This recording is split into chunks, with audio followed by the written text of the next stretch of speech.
ang balita mula sa GMA Integrated News. Naging bagyo na ang binabantayang low pressure area sa loob ng Philippine Area of Responsibility. Tinawag ito ng pag-asa na Bagyong Hener.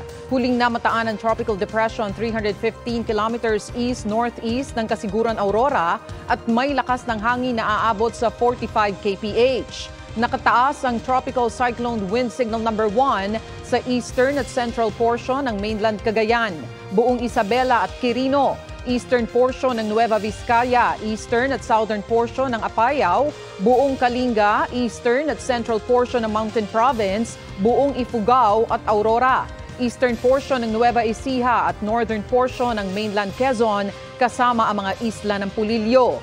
Posible itong maglandfall sa Isabela o Aurora sa loob ng 24 oras. Para sa mas malaking misyon at mas malawak na paglilingkod sa bayan, ako po si Tony Aquino ng GMA Integrated News, ang News Authority ng Pilipino.